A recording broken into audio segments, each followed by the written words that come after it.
So an announcement, and this announcement is going to kind of dovetail into the content of what we're going to be looking at this morning, and that is that if you go to the Billings Church of Christ status page, you will see an update from the elders on timing and on policies that we will be using as we get back together. So at some point today, you'll want to make sure that you take time to look at that announcement. And our announcement is, our class is going to, on the one hand, deal with that announcement, and on the other hand, it's not going to deal with it. What I mean by that is we're going to be talking about kind of a biblical or some Christian codes that might guide us as we prepare to reopen a church. I'm going to share some of my prophetic assumptions about what's going to happen. So if you're not a member at Billings Church of Christ, just know that this is not simply something about Billings, but it's something about churches. As churches begin to talk about, look at, think about going back together, what are some things that we need to be mindful of? What are some ways that the Bible will inform us? And so as I reach into my little prophetic bag this morning, I have some feelings about what we are going to feel when we get back together. But I'm going to start off by basically testing you or seeing kind of if some of my assumptions are right. Finish this phrase, use the comments feature, finish this phrase: I think the emotional process of getting to meet together again in the building is going to be ... That's where you finish the phrase. I think the emotional process of getting back together, meeting together as a body in the church building is going to be... And go ahead and type in your response. What do you think are some of the things that you think it's going to be like when we meet back together? So again, fill in the phrase. I think the emotional process of getting back together in the church building is going to be, Rhonda says, interesting. Doreen says, tentative. Lori Peterson says, like homeschooling. Holly says, difficult for me. Caitlin says, different. Stacy, overwhelming. Jerry, awkward. Caitlin, overwhelming. I should tally some of these. A glimpse of heaven. Gay says a glimpse from heaven. Bruce says different. Shelby also says different. Super wonderful or super wonderfully encouraging. That's almost a tongue twister. Super wonderfully encouraging. That's that very long name that I believe is Jeff Sutherland, but it's Jefferina Northlander to my. Jeff says it's going to be a sensitive situation. Brian says, wonderful, joyous, absolutely marvelous. Now, the comments I think are going to illustrate the point that we're going to make in this class, which is your comments are all over the board, which means we as people are all over the board. Here's my answer, and it should not be surprising that if there were a more optimistic road and a more tentative road, I'm going to be walking the more tentative road.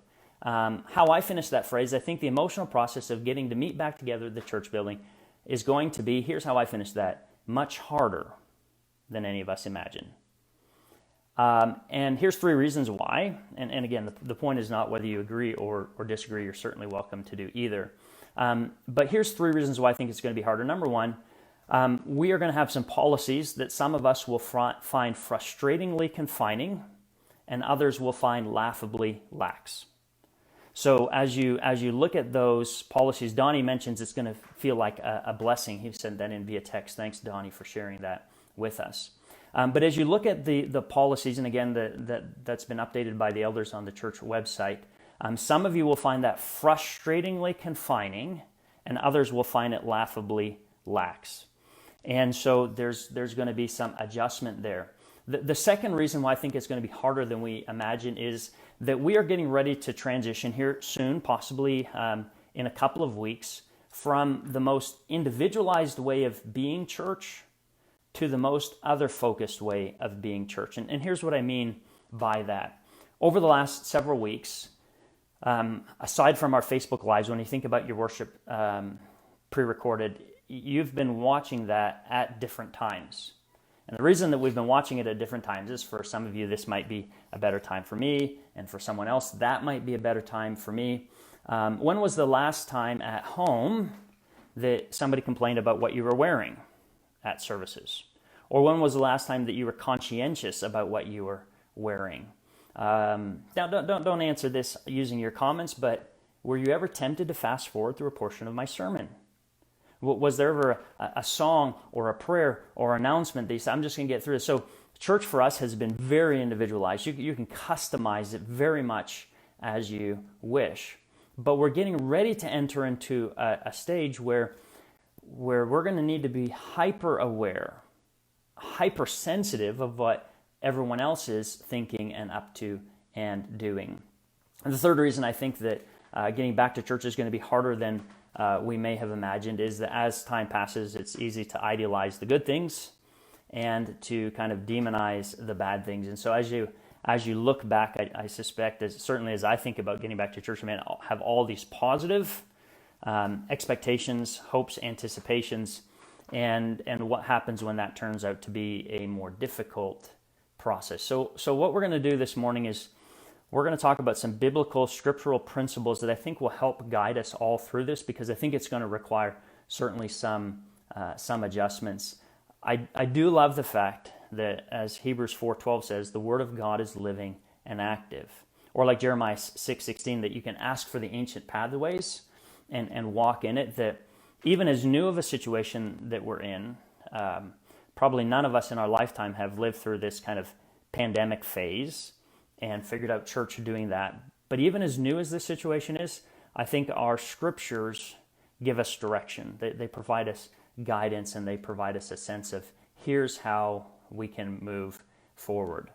And so that's what we're going to look at. What are some biblical foundations that we can stand on that really will help guide us as we make this transition slowly back into meeting together once again as a corporate body in the church building. Now, what I'm about to say is not going to be a surprise to anyone, but it certainly is due a reminder. In the church, you will encounter all sorts of people: the rich and the poor, the powerful, the powerless, the young, the old, the conservatives, the radicals. And that variety is what makes church a really, really rich experience. But that variety is also where you will find pressure points or points of challenge as we figure out how to coexist with one another. So some say, as we look at different people's just emotional approach to getting back to church, some of you are very eager, and some of you are anxious, and some of you are afraid. Some of you are ready to rush into it, getting back together as a church, and others of you are very shy about pulling the trigger. Some of you are very casual-minded about getting back together, and others of you are very concerned about getting back together. Some of you are going to want to hug, and others of you are going to want to huddle in your own homes. So we're going to go over 4 policies that I think will be policies that should help guide us as we get back together. First of all, you need to know that you will not be returning to the same church you left. Somebody mentioned it this way: leaving church was not like turning off the light switch, and going back to church is like turning back the light switch back on. So a phrase that I think will help guide us here is same church, different church. If you've ever worked for a company that got bought out by another company, the Monday that you return to work after the buyout, or maybe it's a month in, you're going to find out, I still work for X company, but I no longer work for that company.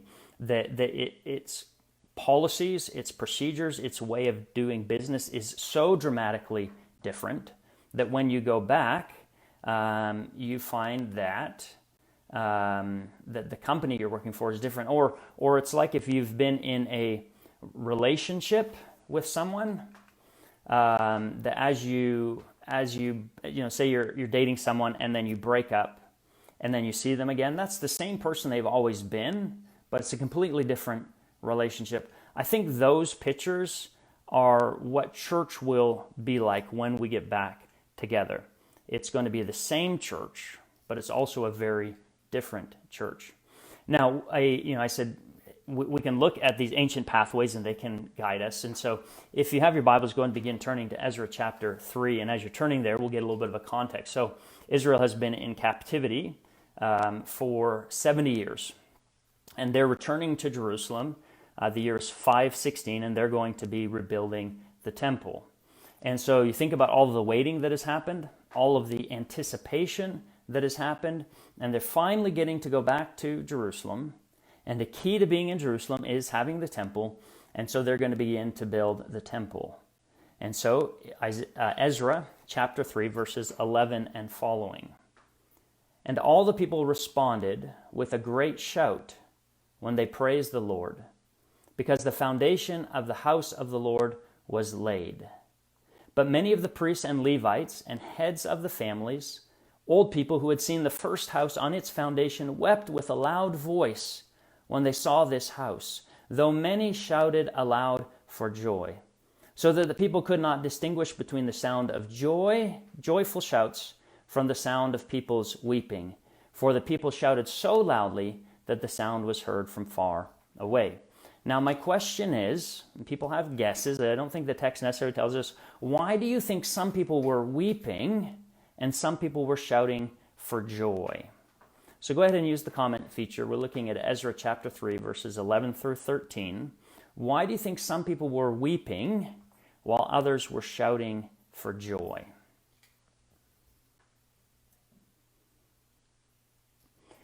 As you're typing those comments, I'll just do a public service announcement. Like I mentioned in the beginning, everyone has very different opinions about the policies. This class, we're not going to discuss any of those specific policies. The best place to go with those questions or concerns you have is to the eldership, to our shepherds, but we're just laying out the biblical foundation of that. Okay, so Doreen mentions that change is hard. So Doreen or someone else can kind of jump in. What aspect of the change here do you think would be hard? Jeff mentioning something very similar. Change can be either positive or negative. So what about this change do you think might cause some people to shout for joy while it might cause other people to weep? Weeping because of the unforeseen changes. Okay, so you come and you see this is a very different temple than the one we left. Yeah, Phil and Ruth mentioned that they remember the things they were. So over that 70 years, what are they thinking about? What are they dreaming about? They're dreaming about going back, say using our language, to the same church. And when they get there, they find out it's a different church. And now we have not had 70 years to be thinking about, dreaming about, wondering about what it's going to be like to get back together, but we have certainly had weeks. And for some of us, the very thing that has sustained us is these weeks is this hope or this anticipation of getting back together. Yeah, that you recognize some people may not choose to come back. And so what we find with this temple situation in Ezra 3 is you find this full spectrum of emotions. Jerry mentions, they were accustomed to showing their emotions in visible and audible ways. And what I find most intriguing is that you've got some people who are saying, best day ever. Let's barbecue, let's celebrate, let's shout. And then we have other people saying, worst day ever, let's cry, let's weep, let's mourn. And so across the board spectrum. And one thing that to realize is that these are different groups of people. That it's not, that in the morning I was joyful and in the afternoon I was sad. No, this is group A is feeling joyful and group B is weeping. I think that as you look at this return to the temple, the foundations or the size of the building, the actual temple structure, paled in comparison to the first. And so they're getting back and they're saying it's not as good as it was. It's not what it used to be. And so I think that helps us to lay this foundation for all of us to remember we're going back to the same church, but a different church. The more you expect to go back to the same church, you will find yourself weeping. The more you're willing to say, I'm going back to a different church, the larger a possibility is that you might experience some sense of joy. Because again, it will be very different. As a reminder, we've got people who've jumped in. On the Billings Church of Christ status updates page, our shepherds have posted some of the policies we'll be using, the time frame that we're looking at getting back together. We're not unpacking all those policies, time frames. That's something for our shepherds to be responsible for. But what I'm trying to do is to just lay a more broad or a more general kind of biblical principle as we look in. So the first principle we're remembering is same church, different church. The less we embrace that, the more difficult to transition I think this is going to be for us. Now, the next thing that we need to look at and to address is the fact that not everybody is going to want to return, and not everybody should return, which is kind of a strange place to be. Think about, what's the preacher's bread and butter sermon when people don't show up for church? It's like so predictable, right? I'm going to open up my Bible. I'm going to go to Hebrews. What chapter am I going to go to? Yep, I'm going to go to chapter 10, and I'm going to read about don't forsake the assembly. That's what we expect and anticipate the preacher to do, maybe even the shepherds to do, others to do when we don't go to church. What we are dealing with right now is so unique that I just want to let you guys know we are not going down that pathway. If you cannot attend, then all you will receive from us is love and support. Now, cannot attend maybe because you have physical situations that make it difficult for you to attend, but for others of you, it might just be emotionally difficult. You're just simply not ready to get out, to be at church, and to be around other people. And I think that we need to be able to just recognize and even appreciate that people are reacting very, very differently right now to this situation. And we're going to permit people the time to react in the different ways that they need to react. I was thinking of John chapter 21, beginning in verse 18, where Jesus said to Peter, "Very truly I tell you, when you were younger, you used to fasten your own belt and go wherever you wished. But when you grow old, you will stretch out your hands, and someone else will fasten a belt around you and take you to where you do not wish to go." He said this to indicate the kind of death by which he would glorify God. After this, he said to him, "Follow me." So you have this Jesus informing Peter, this is kind of what your future looks like. This is what your future has in store. And Peter did what I think is kind of a natural thing. In John 21, verse 22, Jesus said to Peter, "If it is my will that he remain until I come," this speaking of John, "what is that to you? Follow me." So the rumor spread in the community that this disciple would not die. Yet Jesus did not say to him that he would not die, but if it is my will that he remain until I come, what is that to you? And I think what we recognize there is discipleship looks so different. Jesus gives Peter a indication of what his future is going to look like, and Peter's first reaction is to look at somebody else and say, well, what about him? Is he going to be going through the same thing? Is he going to be dealing with the same thing, speaking about John? And Jesus says, hey, don't worry about him, worry about yourself. And I think that this becomes one of those stages, or will be one of these phases as we get back in, that we will likely want to look at others and say, what about him? Why isn't he coming, or why isn't she coming? And I think that the answer should be, what is that to you? Follow me. That we are going to focus on doing what God is calling us to do. So here's the phrase that I want us to remember. I've got 4 phrases we're going to remember. The first one was same church, different church. The second phrase we need to remember is one body, different bodies, which is the recognition that some of us are younger and some of us are older. Some of us have medical complications. Some of us don't have medical complications. We will be one body. We may not all be in the building. There may be some people who take longer until they're going to meet back together with us. But as we meet, we will meet as one body, but we recognize people have different bodies that limit them or permit them in completely different and unique ways. So that should be, I think, the approach to those who choose to take more time before they come, that they receive love, that they receive support, that they receive care. But what about those who Well, here, let's do this. So for those of us who choose to attend, love, care, and support for those who do. And I think that the opposite should be true too. For those who choose not to attend, there should be love and care and support for those who choose to. So I think that a verse that can guide us here is Romans chapter 13, verse 8. Owe no one anything except love for one another.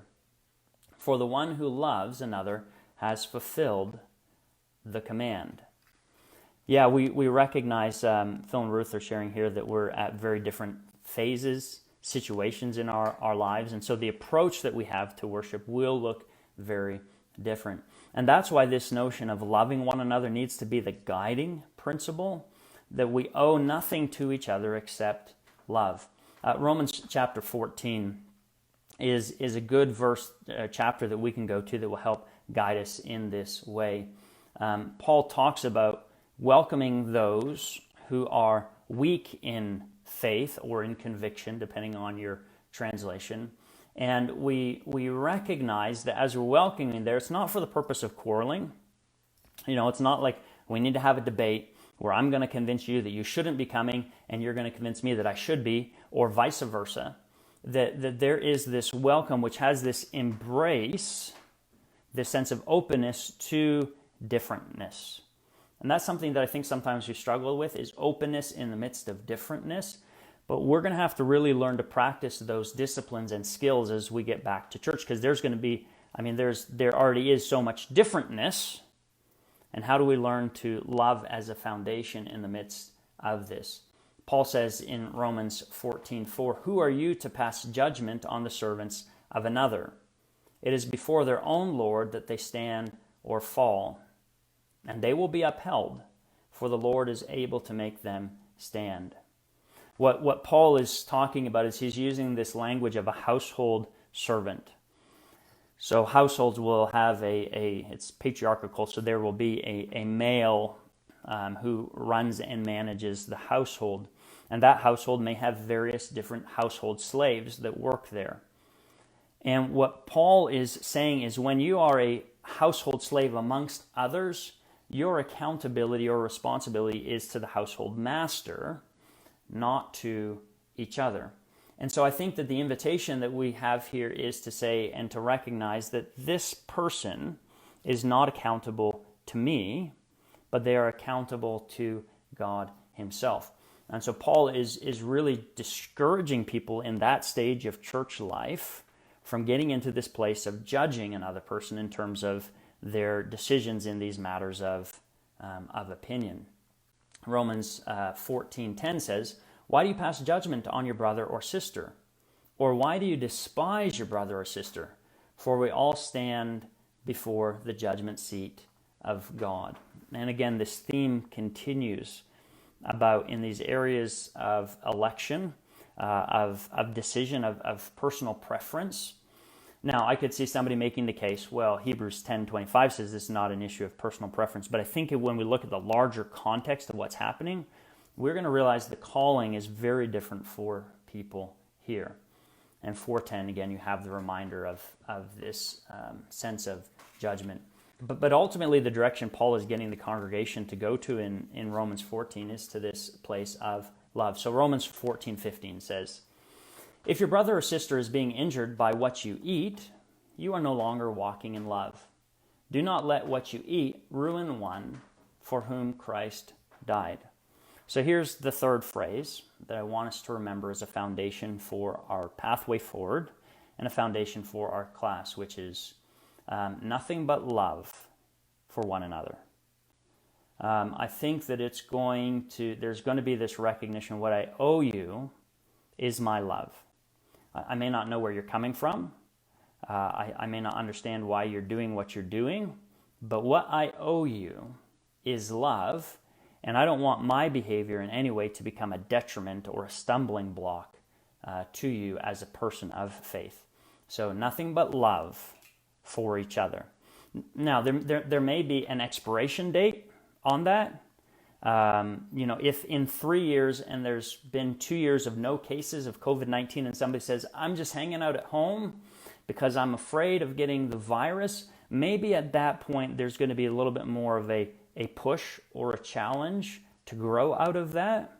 But at least for the near future, I think that this has to be kind of our operating principle. Nothing but love for each other, because this is such a just kind of a deeply personal experience, because again, we are one body, but we have different bodies. And even by bodies, I'm not just talking about a physical structure, but our emotional structure, our spiritual structure. I mean, all of those things need to be taken into account. Now, in this sense of nothing but love for one another, I guess I'll go ahead and introduce the fourth phrase now, and then we'll unpack it scripturally. The fourth phrase is, and again, this is going to be a guiding principle for a time period. I think it has an expiration date, but I think it has to be implemented, is your preferences, not mine. So our fourth phrase, your preferences, not mine. Now, if we, say, speaking specifically to the Billings Church of Christ, if in 5 years every decision we made was based on your preferences, not mine, we might not be in a very healthy place. But as we're returning, I think this phrase of your preferences, not mine, has to really be a guiding principle. So where this biblically comes out is this notion that you cannot let your liberality crash into the convictions of others. So there comes a point where if your liberality with freedoms reaches out to a point that it's now infringing on somebody else's, that in this case of meat, sacrifice, idols, and I would say even in this case of kind of this pandemic, that's stepping beyond that. So 1 Corinthians chapter 8, verse 9. But take care that this liberty of yours does not somehow become a stumbling block to the weak.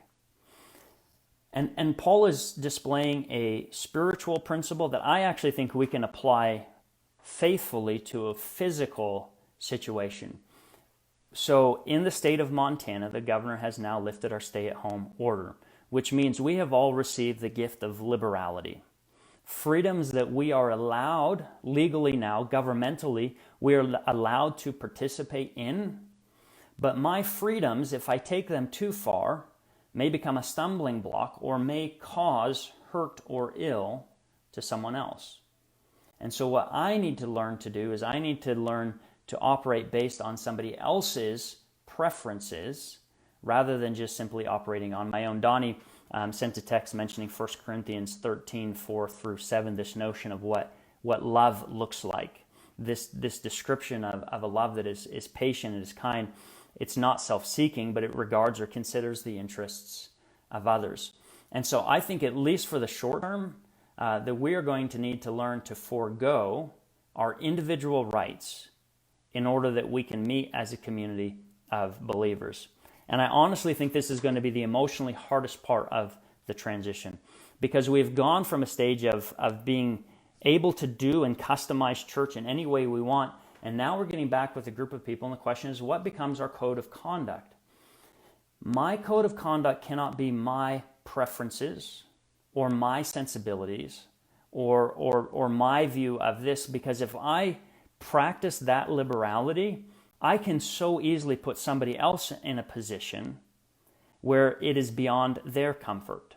It is beyond their sensibilities. It is beyond what their anxiety or their concern will allow them to do. So, for example, you might say, I am a hugger. I hug everyone I see. It's just who I am. When I apply your preferences, not mine, the discussion that we need to have is not whether you are or are not a hugger, or whether you are or are not a high-fiver, or whether you are or are not a handshaker. The discussion that we need to have is that what if there is somebody else in the building who is not a hugger or a handshaker? And one possibility you might propose is, well, I'll just ask them. But I know that there are people who don't think so quickly on their feet that before you know it, you've hugged them, walked out the door, and they're thinking, I did not like that. And so this kind of going forward principle has to be, it really is not about what you want to do or what you're comfortable with or what you're fine with. It's what the body of Christ as a whole is comfortable with. That's why some people will see the policies as frustratingly restrictive and others will see them as laughably lax. There are some people who say, I would never go to the church because they're so broad. They're allowing way too much than they should be allowing. And there's other people saying, I might not even go to church because they're so restrictive. We are a body of people with very, very different approaches and very, very different sensibility to it. And so at least for the near future, we're going to have to be hyper aware of the preferences of others and to respect that as a community. So our 4 phrases that I think really should be guiding us as we think about getting back to church. Number 1, same church, different church. Number 2, one body, different bodies. Number 3, nothing but love for each other. And number 4, your preferences, not mine. And again, I think I would put an expiration date on that. That may not be something that we say we are going to, in 3 years, these are going to be our 4 guiding principles. But I certainly think in this transition, with everything that's going on, that becomes our guiding principle. Christina mentions when she was in Scotland and people wearing head coverings. And unfortunately, this iPad doesn't allow me to see more of that statement. So, Christina, I'm sure whatever you had to say beyond my see more button that I can't activate was wonderful. But we do recognize that we will find people with different sensibilities and that we will be called to respect that. So I think what we're about to enter into is probably one of the greatest phases that will ask us, am I willing to live by these 2 scriptures? Number 1, Romans 13:10. Love does no wrong to a neighbor, therefore love is fulfilling the law. If in my liberality I cross somebody else's threshold of whether it be comfort or safety or sickness approach, I find that very hard to say I am loving them. What it would seem like is I am expressing my own individuality or my own opinion to do what I want to do. A second scripture verse that I think can guide us is Philippians 2:4. Let each of you look not only to your own interests, but to the interests of others. So how am I going to act? How am I going to behave myself? Am I going to say, I'm comfortable with this and I'm comfortable with this, so I'm going to do whatever I'm comfortable with? Or am I going to look at the interests of others? Am I going to regard how my behavior may influence them or my behavior may impact them? And then am I going to choose a way forward that says, I'm totally cool with eating meat sacrificed. Well, that's a different topic, I think, actually. I'm totally cool with eating meat, Romans 14, but because you're not, I won't. I'm totally cool with doing A or B or C in church, but because I know others aren't, I'm going to do this. And so we recognize this call. I think that it's important to point out, I've just got a couple things and then we'll open this up for a little more discussion. I think that a scripture that can really help guide us here is Colossians 3, verses 13 through 15. And I love Paul's honesty. One of the things that you find in the Bible is you find far more, is this a true statement? I would say it's a relatively true statement. That I think in the Bible you find far more honesty than you do in the midst of Christians today. I hope that's not harsh. But Paul says, Romans 3:13, he starts off by saying, bear with one another. Which maybe you could, take some liberality with Paul's language there and say, sometimes you're going to have to just grit your teeth. Sometimes you're going to have to just grin and bear it. I mean, that's the sentiment that Paul is getting at. That in a community, you're going to look at someone else and the only thing you can do is just, okay, I've got to just get through this. So living in Christian community means there are going to be occasions where we are called to just simply bear with another person, another situation, all of these sort of of things. And then if anyone has a complaint against another, forgive each other. So Paul recognizes in the Christian community there are going to be times where we violate each other, where we hurt each other, and we need to learn to forgive within the context of a Christian community. And so Paul will say in verse 14, above all, clothe yourselves with love. And maybe that can be one of those guiding principles for us. As I get ready to re-enter church, I want to clothe myself with love. And love, as Paul defines in 1 Corinthians 13, this other focus, this other centered way of being and of operating. And of course, Paul's talking about bearing with one another. He's talking about clothing ourselves with love. And then he says in verse 15, let the peace of Christ rule in your hearts, to which indeed you were called in the one body. See, we have been called into a body and as a body. And so body life requires something very different than individual life. As an individual, I can do A and B and C and D, and I will never run into or bump into anybody else's liberality. But as a community, as a church that is called to be one body, Cheryl is asking about the requirements on the Billings website. Those have been listed policies going forward. It's billingschurchofchrist.org/status updates. And again, we're in this class, we're not digging actually into those policies. You can take those questions, concerns, statements to the shepherds who have created that policy list.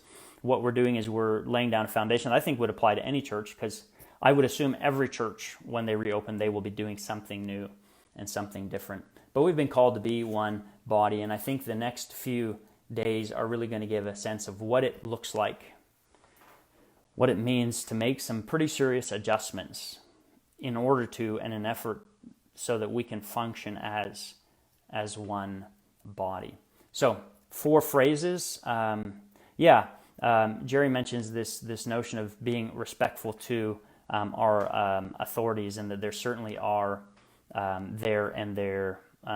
we are called, as a part of our Christian kind of core conviction, is to live a quiet and a peaceable life. And that's probably something theologically we have to work through with people who choose to protest and all that sort of thing. But yeah, you don't see this call that we're gonna do this with government, but that as church that we will do this. Brian says, it seems to me this class is using the Bible to enforce the guidelines and policies that the elders have decided. I guess, Brian, the only thing I would say in response to that is that this class was written before I knew what the guidelines and the policies were. And I think that this would be how I would call us to act or to behave, regardless of what those guidelines or policies were. Again, we all have very individual thoughts about that, and I think as a congregation we're free to share our opinions with our leaders. But I think that these are community principles for people, and they become it's tough. I mean, one of the blessings I think I'm finding in the midst of this is it helps us understand some of these contexts better. I mean, how many times have you read Romans 14 about weak and about strong and about things that people feel really, really strong? I mean, Paul says each one should be fully convinced in his own mind, So we're not talking about not having conviction, but since that's such a separate issue for us, we emotionally don't resonate with it. But this, I think we will emotionally resonate with, because it's so close to our hearts there. But so the 4 phrases that I want us to be keeping in mind as we're going back to churches. Number 1, same church, different church. One church. Let me start again. Same church, different church. One body, different bodies, nothing but love for one another, and your preferences, not mine. Again, I think all of these have an expiration date, but I think that the way that this transition happens is if we all begin to embrace those sentiments.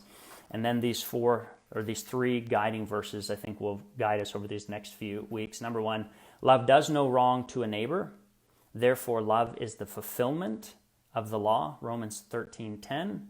Philippians 2:4, let each of you look not only to your own interests, but to the interests of others. And Romans 13:8, owe no one anything except to love one another, for the love For the one who loves has fulfilled the law.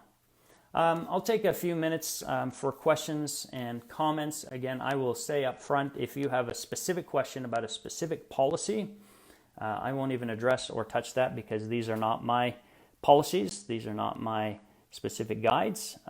They are something that has been decided by our shepherds, and they certainly can respond in their own way to that. But any questions or comments as we think about what it takes biblically as we begin to enter into what I think is going to be a challenging phase of us as we look at re-entering into the church as a body. Any questions or comments about that?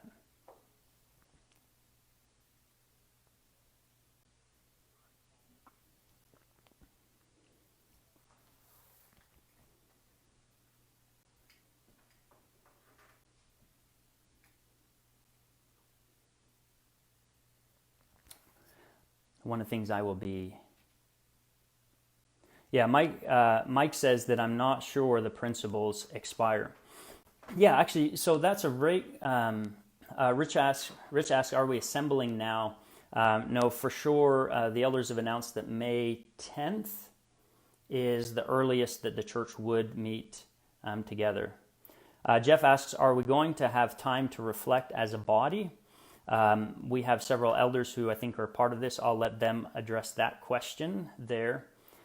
Mike says, I'm not sure that the principles expire. Yeah, Mike, I woke up this morning wondering, this meat sacrifice to idols, and you have some people who are not quite on board there. And Paul is saying, hey, we need to be patient with these guys. We need to let them have their convictions. But Paul is also clearly saying, biblically, there's no place for them to stand on with this. And my question I had this morning was, if Paul wrote that letter 5 years later and they were still holding up the church because of these convictions that Paul says are not, that they clearly are the weaker brothers, I wonder whether Paul would say, okay, now we've been patient for 5 years. We've encouraged them for 5 years to deal with this or to get over this, but they still are practicing this. They're holding up the entire church because we have... I just wonder whether Paul would address it differently, and we may have different opinions about that. But I think that some of those instructions, 5 years down the road, Paul may have addressed it differently than he did right in the core heat of the moment. Let's see here. For comments, Bruce says, yes, we are assembling as a body online. I don't know, Bruce, whether you want to give more details about what that looks like or when. You're welcome to do that. Yeah, Rich says this session is assembling, which is true, that we are together in one sense. But the language of Scripture, I think, involves embodied presence, where 2 or 3 are gathered. And I think it's easy for us to say, well, if we are spiritually together, if that's really what the Bible was going for, was us being spiritually together, I don't think church would have to ever meet. We would just spiritually be together in our home. So I think what we are doing is church. It is a form of assembling, but I don't think it's the ideal kind of level of assembly. I think assembly in a biblical term requires people actually physically being together. Dana, you're welcome. Just trying to kind of help us begin to think through this, because I think it is going to be a little bit of a transition. Steve, you're most welcome. Trying to, again, I think that we need to realize that we are going to have people on very different, and if you look over the comments, you'll probably realize that people with very different opinions about this, and I think that the Scripture will need to guide us through this process. So we are just taking any last questions or comments. Jerry, you're welcome. Happy to do this.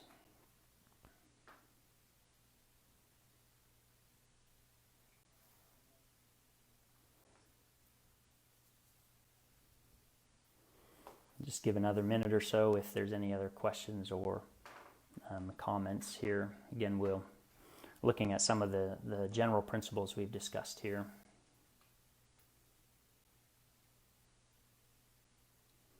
Donnie sent a text saying thank you. You're certainly welcome. For those of you who are not on Facebook, if you send a text, I can see those comments. But clearly, what? Jeff misspelled my names. Kref.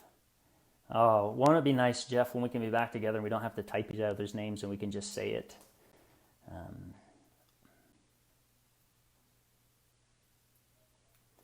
Okay, yeah, we can allow for separation, and I think that there's this recognition, Holly's that sometimes we feel uncomfortable, even if we're not involved in something, and so trying to figure out a way, yeah, that we are going to have to navigate some very different comfort levels, some very different behavioral choices, and I think that the policies that are being laid out are to allow us to, as best as possible, to be a community.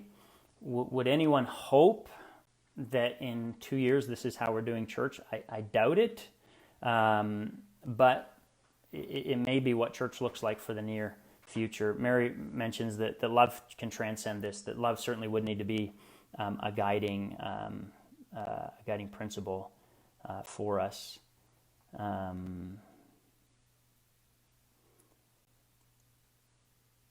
Bruce is saying that maybe agree that this is not an ideal. Well, I guess for those non-Facebook, again, I don't get full messages. Had a little bit of issues with the device I was going to set up earlier, so I'm using Plan B here. But it says, hopefully your small group Zoom can fill. This is Bruce. It's not ideal, but this might be a good way for us to share our concerns. Hopefully your small group Zoom can fill some, and that's all I was actually able to see on this. I'm not sure why I can't read this. Yeah, I think Dana mentions it's a good opportunity for us to grow spiritually as the body, whether we gather together, whether we are together or not. The resources that God has given us to be growing right now, I think are tremendous. And that anything that God calls us to do, He also equips us to do, I think is an important thing for us to remember that. Gay says, we love you all. Time and distance doesn't change that. And I think that's a great reminder. And Terry, let's keep reaching out to one another. I do think that, again, some of this class has been my personal opinion, some of it hasn't, but I do think the more we talk openly and talk through this, the better off we're going to be as a community. And Richard and Leanne mentioned, and this was the intention, that this is something that any church can use and something that I think each church needs to think about, because I can't envision a church anywhere that just goes back to normal that doesn't have somebody who would be uncomfortable with that. So even if a church goes back to normal, there's going to be people who won't feel normal in that building. Dorian says we need to make sure we're checking in on those on the periphery, and that being another way, act of love. So as we come back together, some of us might start to have some of these spiritual and relational needs filled, but what about people who aren't able to come, that we do need to be aware of them and what they're going through? Jerry says, don't forget to submit something for the Billings Chipper Connection. In case you've been wondering where Saturday's edition of the Billings Chipper Connection was, we had several of our staff members on vacation and possibly even on strike. And so we didn't have the resources necessary to get that done, but we likely will be doing another edition of Chipper Connection when our family feels more like doing something and less like resting. Terry says she loves all the Chipper Connection stuff. Yeah, Eric, I think respecting one another's opinion is a key. And I think that we'll all find that. Selena Spencer says, David and I have moved back to Billings, so glad to hear that. That's good news. Eric mentions respecting one another's opinion is a key. And I think that's one thing that rubs the opposite grain of who we are as Americans. I've certainly been exposed to some opinions that I don't agree with. And learning to respect that and learning to deal with that is a growth area for me. And I think that we will all find ourselves in some of those places and opinions there too. All right, well, we will go ahead and finish up our class here. For those of you looking for worship stuff, you can go to the church's YouTube channel. If you're not aware of what the YouTube channel is, there's a link to today's YouTube worship on Facebook. You can find that on the Billings Church of Christ page, or you can go to the website billingschurchofchrist.org/status updates to get more information there about what it's going to be like getting back together. And you can also find the updated policies of when and where and what it's going to look like when we get back together. That's a document put together by our shepherds, and so questions or concerns can be directed to them. And otherwise, God bless. Thanks for taking the time to be a part of this. And like Paul, we do long to be face to face. And I think if we are responsible in how we approach that, that we will be able to enjoy being face to face in the near future. God bless you guys. Have a good day.